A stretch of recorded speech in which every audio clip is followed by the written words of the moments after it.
Baik, baik, terima kasih Pak Bekti. Ini yang banyak juga pertanyaan ini tadi nih Pak Bekti kan sempat singgung tentang frekuensi ya. Jadi Mm-mm. bagaimana jumlah lot yang sedang antri itu kemudian dikombinasikan dengan frekuensinya atau yang Mm-mm. sedang antri itu sebenarnya ada berapa order sih? Nah itu kalau Mm-mm. boleh tanya nih Pak Bekti, ini Mm-mm. banyak yang bertanya Pak Bekti lihatnya di menu nomor berapa nih di HOTS katanya. Sorry, jujur kalau yang itu tadi saya nggak pakai HOTS gitu aja, saya Oke. pakai lain gitu aja. Oke, baik. Nah, berarti ini juga sekaligus nih jadi masukan ke kami. Jadi nanti kami bisa tambahkan supaya semakin lengkap gitu ya, Pak Ya Bekti. boleh boleh ya. Oke, baik. Nanti saya coba sampaikan nih ke IT-nya supaya nanti bisa dikombinasikan supaya teman-teman di Sahabat Mirai Aset ini bisa transaksi, bisa trading dengan lebih nyaman lagi. Jadi bisa melihat semuanya gitu ya, Pak Bekti. Ya siap. Oke, nah Pak Bekti mau tanya juga nih kalau misalnya tentang tadi tentang broker summary itu kan tadi Pak Bekti ada sempat sampaikan nih kalau misalnya contoh yang tadi ya yang saham yang tadi disebutkan, oh ya tadi by the way itu disclaimer ya sahabat Mirai Aset jadi nggak ada maksud Ya, apapun. Nah ya. kalau misalnya kayak tadi kan jumlahnya seimbang ya antara yang beli dan jual itu brokernya sama. Nah kita tuh bisa belajar apa sih Pak Bekti dari situ? Apakah kita akan mengikuti style kebanyakan orang bahwa oh kalau misalnya memang nggak ada yang simpen ya udah kita juga scalping seperti itu. Gimana apa sih yang kita bisa ambil Pak Bekti pelajarannya? Kalau Kalau hikmah mayoritas pelajaran, memang broker retail gitu.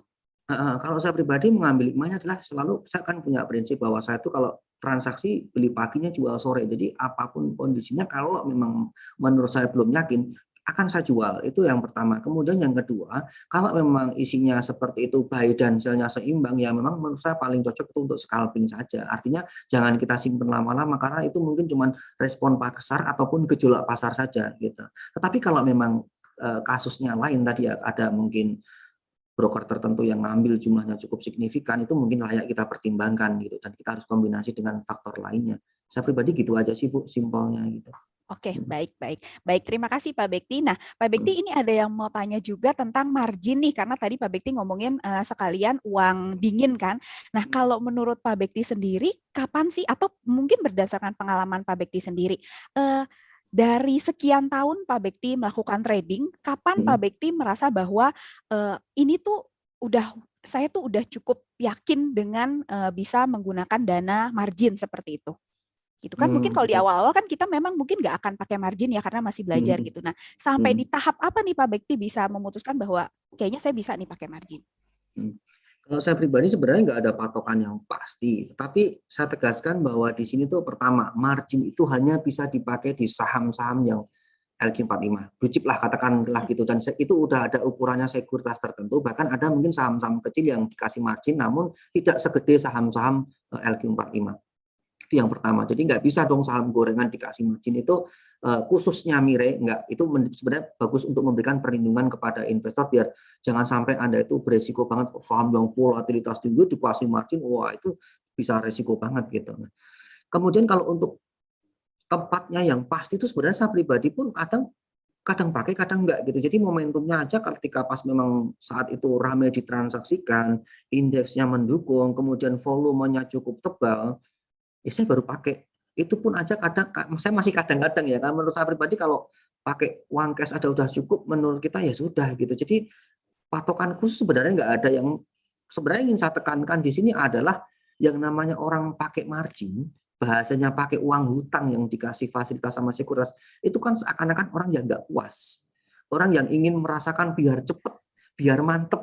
Nah ini yang harus Biar diwaspadai. banyak gitu Pak Bekti. Ini kaitannya dengan greedy. Iya memang kalau naik cepet, tapi kalau turun bisa cepet ngabisin uang Anda gitu. Saya pernah punya pengalaman, saya lupa tak ceritain di sini apa di mana ya lupa itu. Intinya saya tuh pakai full margin, wah tak full kan semua, full cash, full margin, pokoknya all in semuanya gitu. Satu saham pernah itu dan turun 10%, tapi turun 10% itu karena benar-benar langsung gejolak market yang luar biasa ya. Waktu itu ARP masih 25%. Ya sudah, katakanlah saya punya uang 100 juta, saya all in kan total 400 juta, uang saya tinggal 58 juta dari 100 juta. Satu hari itu kan udah menggerogoti 42% lebih itu. Makanya kan bahaya juga ini menurut saya. Iya kalau manis memang luar biasa gitu kan.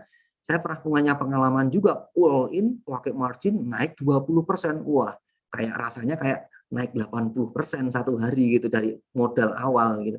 Tetapi yang penting resikonya. Saya selalu menegaskan di saham Anda harus selalu berpikir siap dengan resikonya dulu, baru bicara profit. Jangan cuma Anda pikir profit, bahaya. Betul betul, setuju Pak Bekti. Pak Hmm. Bekti, kalau misalnya nih tadi kita balik ngomongin running trade tadi di awal-awal juga banyak pertanyaan tentang kalau kita lihat running trade kan sekian banyak begitu ya saham yang manggung Hmm. istilahnya. Nah, sampai ke satu titik ketika Pak Bekti lihat ini nih kayak saya mau lihat mau perlu ditindaklanjuti di bid overnya tuh Pak Bekti lihat apanya Pak Bekti? Semakin Gimana Bu? seringnya kah? Jadi Hmm. ketika di running trade itu kan cukup Hmm. pasti banyak banget nih saham yang keluar begitu kan. Sampai Ah, Pak Bekti dari langkah melihat running trade ke lihat halaman bid overnya di halaman order booknya tuh apa yang Pak Bekti lihat dari running trade-nya itu Pak Bekti? Sebenarnya yang saya lihat dari running trade itu adalah kenaikan persentasenya, Bu. Jadi di mana kan saya tadi bilang ketika ada kenaikan persentase di respon pasar, berarti kalau ada kenaikan persentase katakanlah 3% naik jadi 4%, naik 5%, 6%, 7%, itu kan berarti ada di respon pasar. Itu baru saya lirik gitu kan. Nah, sebenarnya paling susah jujur, Bu. Paling susah itu scalping itu menjelaskan seperti ini. Makanya kenapa buku saya itu saya kasih barcode ya. Ini buku saya sudah ada nih, besok nih tinggal tunggu di halaman Wow, itu. udah ada Udah, contohnya. nanti besok malam aku mau live IG sama besok kan tanggal 1 sama Mirai Aset itu mau buat acara bareng itu. Nah, itu di halaman 132 itu saya kasih barcode biar nanti ke YouTube channel saya tak kasih tutorial ini loh cara saya screening. Ini loh broker summary-nya. Teman-teman pasti akan lebih paham. Kalau cuma baca buku, kadang membayanginnya juga bingung apa yang Susah. dimaksud Pak Bekti ya. Nah, teman-teman nanti bisa lihat kira-kira kayak apa Bekti kecepatan tangannya atau apa. Nah, itu dan mayoritas teman-teman saya yang masih awal bilang, "Hah, cepet banget," bilang gitu kan. Makanya di sini tuh kadang ada sesuatu yang memang aku sulit untuk menjelaskan. Makanya saya kenapa buat buku dan lain sebagainya itu biar apa teman-teman mengedukasi teman-teman gitu. Oke, baik, baik. Terima kasih Pak Bekti. Nah, berarti lihatnya tadi ya salah satunya dari persentase yang semakin meningkat begitu ya di running Ya. trade-nya begitu. Nah, Pak Mm, Bekti lanjut nih kita ke yang mm, order book. Nah, kalau kita lihat order book, ini pasti pertanyaan mayoritas orang. Gimana sih cara melihat di order book itu potensi suatu saham yang ada potensi arah, yang mm, arah dulu deh nanti baru yang mm, ARB. mm, mm. Kalau untuk melihat potensi yang arah, sebenarnya saya nggak ada patokan khusus, Bu. Cuman kalau lihat dari respon pasar, ketika kok volumenya meningkat, kemudian kok udah sampai level 20%, 21, 22, saya berpikir ini ada berpotensi gitu. Ketika sahamnya ini arah, pasti aku akan ambil. Kebanyakannya gitu. Dan volumenya harus yang tebal. Kalau nggak tebal, aku nggak mau gitu. Karena kesusahan untuk jualnya. Nah, kalau ARB ini memang cukup agak mengerikan ya. Apalagi kalau awal sesi yang saham-saham yang sebelumnya nggak ada story-nya tiba-tiba naik arah gitu, aku malah takut. Karena takutnya awal sesi nanti langsung dibanting gitu. Jadi saya lebih baik menghindari. Saya selalu berpikir masih banyak kok 700-an perusahaan lebih. Jangan sampai kita hanya terpaku pada saham itu, malah menurut saya bahaya. Makanya saya pribadi kalau trade book itu hanya saya pakai untuk melihat itu sebenarnya kombinasi sih. Trade book sama broker summary sama dan history itu ada sebuah kayak kombinasi kayak selayaknya garam dan merica saling mengkombinasi kira-kira kalau broker ini ngambil terus tadi trade book itu transaksi paling gede di harga sekian, aku lihat di history-nya kayak rekapannya. Tadi itu di harga ini tuh siapa aja sih broker yang ngambil paling banyak? Kalau ternyata cocok dengan broker summary yang ngambil paling banyak, oh berarti katakanlah broker ABCD ngambil paling banyak, terjadi transaksinya dikatakanlah average-nya di harga katakanlah contoh 90 dan sekarang harga udah 100 misalnya gitu. Oh berarti broker ABCD ambil paling banyak, average di harga 90 dan aku bisa cek kebenarannya dengan down history. Jadi kayak kombinasi gitu. Jadi saling melengkapi untuk mendapat satu kesimpulan gitu ya Pak Bekti? Benar, benar, benar. Oke, baik, baik. Nah, Pak Bekti kalau mau tanya nih tentang tadi kan kalau misalnya kita scalping kan kita in out-nya akan berkali-kali nih Pak Bekti.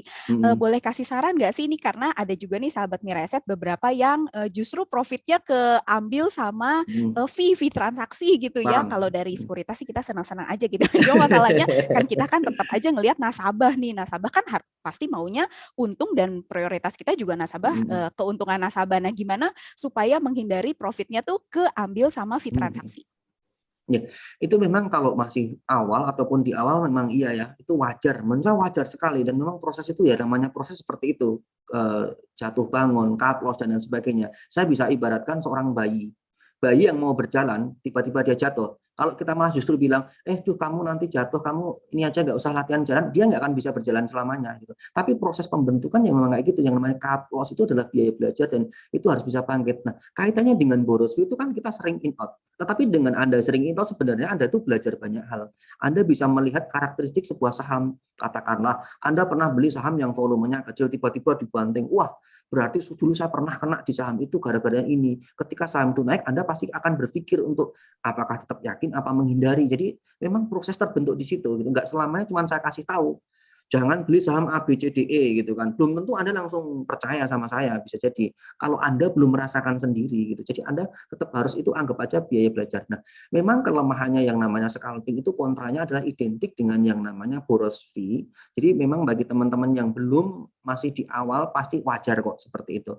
Tapi ya saya pribadi nggak punya resep khusus nggak ada, tetapi saran saya cuma udah pelajari terus yang begitu yang nama pelajar. Makanya untuk belajar scalping gunakan modal yang terukur biar kalau resiko rugi setidaknya juga terukur gitu. Oke, baik. Berarti ya memang itu biaya belajarnya gitu ya, uang sekolahnya Iya, gitu ya, Pak Bekti. Nah, Pak benar-benar. Bekti, kalau tentang volume tadi, saya lupa tadi mau tanya, maksudnya mau nyambungin dengan volume. Nah, tadi kan Pak Bekti bilang kalau Pak Bekti pribadi itu menghindari nih volume yang di bawah yang angka ribuan-ribuan. Kecil. Boleh kasih mungkin lebih jelasnya kira-kira kalau kita mau scalping biasanya yang paling nyaman itu dengan volumenya tuh berapa banyak ya minimal, Pak Bekti? Oke. Dari Sebenarnya sisi bid offernya.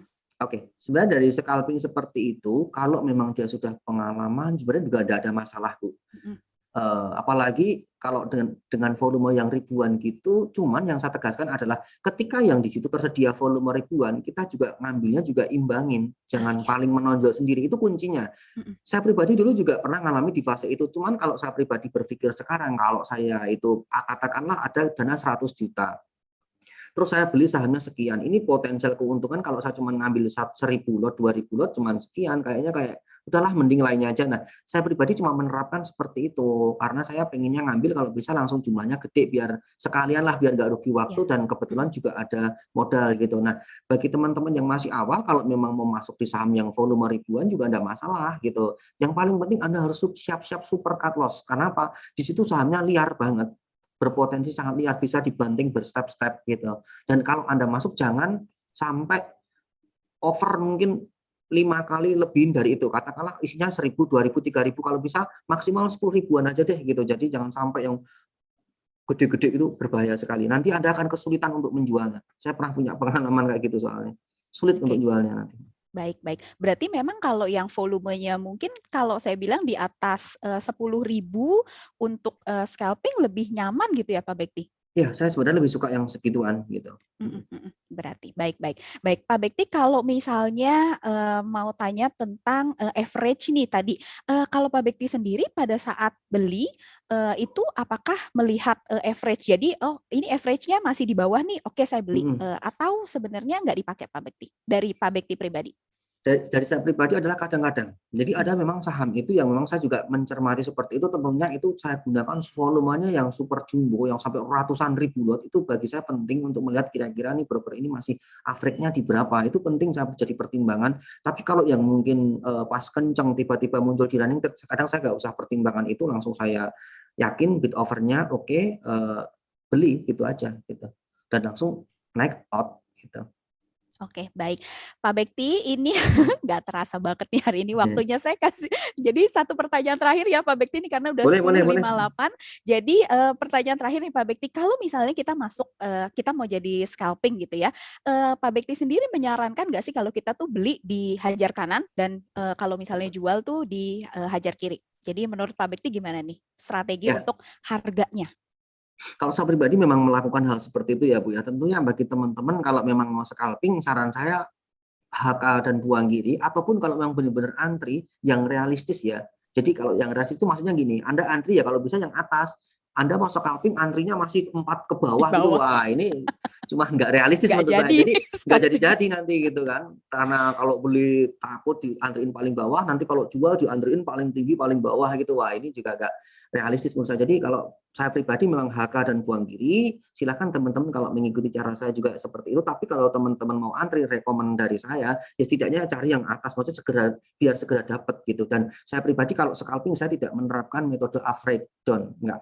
Jadi benar-benar adanya kalau enggak ini ya cut loss, sudah gitu aja. Karena kalau scalping itu kan pilihan sahamnya saham kecil-kecil dan volatilitas. Kalau kita average mah bahaya. Mah kita nanti kayak ngumpulin barang di situ dan semakin turun semakin bahaya gitu menurut saya. Udah gitu aja Bu dari saya. Baik-baik, terima kasih banyak Pak Bekti untuk mentorship hari ini di minggu yang keempat. Nggak terasa kita minggu depan udah minggu yang terakhir. Jadi sahabat Mirai Aset tentunya makin lama makin seru. Jadi tapi mohon maaf sekali nih sahabat Mirai Aset, nggak semua pertanyaannya bisa kami jawab karena keterbatasan waktu. Jadi sahabat Mirai Aset semoga yang tadi disampaikan oleh Pak Bekti ini bisa bermanfaat dan sahabat Mirai Aset bisa ambil manfaat yang terbaik dari saran-sarannya dan juga dari pengalamannya Pak Bekti. Begitu ya Pak Bekti? Siap. Terima Ya, kasih Bu Marta. baik. Terima kasih Pak Bekti. Untuk itu sekarang saya kembalikan lagi ke Michael. Silakan Michael.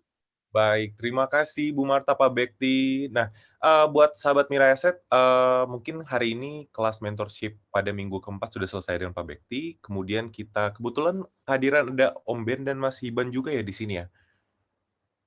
Udah nggak sabar kayaknya. Mereka juga join nih. Jadi buat para, sahabat Mirai Asset, ada Mas Hiban dan Om Ben juga ya. Halo semuanya. Halo, ya. Baik. Halo Iban, halo Om Ben. Halo Mas Bekti. Halo semuanya. Baik, buat sahabat Mirai Asset, saya ingin mengingatkan kembali bahwa jam 2 siang ini kita juga punya kelas mentorship bersama Mas Hiban Mubarak, dan jam 6:30 malam ini bersama Om Ben. Jadi tetap stay tune, sekarang kita istirahat, jangan lupa nanti makan siang, kita ketemu lagi jam 2 dan jam 6:30 malam. Baik, terima kasih Pak Bekti, terima kasih Bu Marta. Terima kasih Pak Michael, Bu Marta. Ya, terima kasih Pak Bekti. Selamat Ya. siang semuanya.